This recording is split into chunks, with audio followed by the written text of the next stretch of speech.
ನಮಸ್ತೆ ಎಲ್ಲರಿಗೂ. ಬ್ಲೌಸ್ದು back part ಹೇಗೆ ಡಿಸೈನ್ ಮಾಡಿದೆ ಅಂತ ತೋರಿಸ್ಕೊಡ್ತಾ ಇದ್ದೀನಿ ನೋಡಿ. ಫಸ್ಟು ಲೈನಿಂಗ್ ಫ್ಯಾಬ್ರಿಕಲ್ಲಿ ಏನು ಕಟ್ ಮಾಡ್ಕೊಂಡಿದ್ದೀನಿ ಬ್ಯಾಕ್ ಪಾರ್ಟು, ಅದರಲ್ಲಿ ನಾನು ಕ್ಯಾನ್ವಾಸ್ ಪೇಪರಲ್ಲಿ ಡಿಸೈನ್ನ ಕಟ್ ಮಾಡಿ ಪೇಸ್ಟ್ ಮಾಡ್ಕೊಂಡಿದ್ದೀನಿ. ಆಮೇಲೆ ಮೇನ್ ಫ್ಯಾಬ್ರಿಕ್ನ ರೈಟ್ ಸೈಡ್ ಇಟ್ಬಿಟ್ಟು ಅದ್ರ ಮೇಲ್ಗಡೆ ಇದನ್ನಿಟ್ಟು ಲೈನಿಂಗ್ ಇಟ್ಬಿಟ್ಟು ಸ್ಟಿಚ್ ಮಾಡ್ಕೊಳ್ತಾ ಇದ್ದೀನಿ. ಸೇಮ್ ಏನು ನೆಕ್ ಡಿಸೈನ್ ಇದೆ ಅದರಲ್ಲಿ ಸ್ವಲ್ಪ ನಿಧಾನಕ್ಕೆ ಸ್ಟಿಚ್ ಮಾಡ್ಕೋಬೇಕಾಗತ್ತೆ.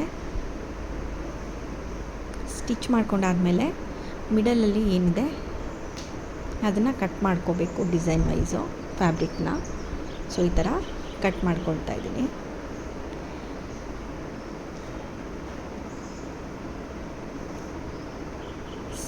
ಆಮೇಲೆ ನಾಚಸ್ ಎಲ್ಲ ಕಡೆ ಚಿಕ್ಕ ಚಿಕ್ಕದಾಗಿ ಕಟ್ ಮಾಡ್ಕೊಳ್ಳಿ. ಇವಾಗ ಟರ್ನ್ ಮಾಡಿ ಫ್ಯಾಬ್ರಿಕ್ ಲೈನಿಂಗ್ನ ಒಳಗಡೆ ಹಾಕಿದರೆ ಮೇನ್ ಫ್ಯಾಬ್ರಿಕ್ಕು ನಿಮಗೆ ಈ ಥರ ಬರುತ್ತೆ. ಸೊ ಇವಾಗ ಎಲ್ಲ ಎಡ್ಜಸ್ ಏನಿದೆ ಡಿಸೈನಲ್ಲಿ ಅಲ್ಲೆಲ್ಲ ನೀಟಾಗಿ ಹೊರಗಡೆ ಬಂದಿರಬೇಕು ಸ್ಟಿಚಸ್. ಅಂದರೆ ಆ ಡಿಸೈನು ಎನ್ಹ್ಯಾನ್ಸ್ ಆಗಿ ಕಾಣಿಸ್ತಾ ಇರೋ ಥರ ನೀವು ಮಾಡ್ಕೋಬೇಕು.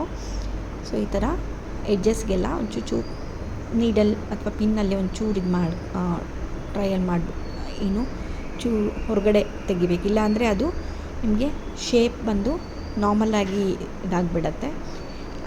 ಪರ್ಟಿಕ್ಯುಲರಾಗಿ ನೀವೇನು ಡಿಸೈನ್ ಮಾಡಿರ್ತೀರ ಅದು ಕಾಣಿಸೋದಿಲ್ಲ, ಅದಕ್ಕೋಸ್ಕರ. ಸೊ ಆಮೇಲೆ ಒಂದು ಐರನ್ ಮಾಡ್ಕೊಳ್ಳಿ. ಟಾಪ್ ಸ್ಟಿಚ್ ಬೇಕಾದರೆ ಅದನ್ನು ಹಾಕೋಬೋದು. ನೀವು ಲೇಸ್ ಏನಾದರೂ ಅಟ್ಯಾಚ್ ಮಾಡೋದಾದರೆ ಅದೇ ಡಿಸೈನ್ ಮೇಲೆ ನೀವು ಲೇಸಲ್ಲಿ ಕೂಡ ಡಿಸೈನ್ ಮಾಡ್ಕೋಬೋದು. ನಾನಿಲ್ಲಿ ಆ್ಯಸ್ ಇಟ್ ಈಸ್ ಹಾಗೆ ಇಟ್ಟಿದ್ದೀನಿ. ಆಮೇಲೆ ಒಂದೊಂದು ಎಲ್ಲ ಕಡೆ ಪಿನ್ ಮಾಡಿಕೊಂಡು ನೀವು ಏನಿದೆ ನಿಮ್ಮದು ಲೈನಿಂಗ್ ಇದ್ರ ಪ್ರಕಾರ ಸೈಡ್ಸ್ ಎಲ್ಲ ಸ್ಟಿಚಸ್ ಮಾಡ್ಕೊಳ್ಳಿ. ಎಕ್ಸೆಸ್ ಏನಾದ್ರು ಫ್ಯಾಬ್ರಿಕ್ಸ್ ಎಲ್ಲ ಇದ್ದರೆ ಅದನ್ನು ನೀಟಾಗಿ ಕಟ್ ಮಾಡ್ಕೊಳ್ಳಿ.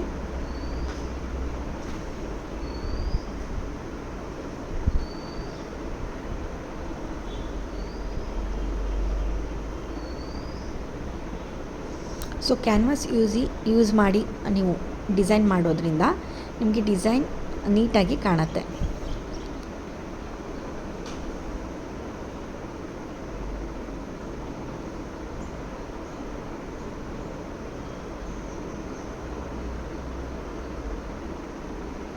ಸೊ ಈಗ ನೋಡಿ ರೆಡಿ ಆಯಿತು ಬ್ಯಾಕ್ ನೆಕ್. Thank you.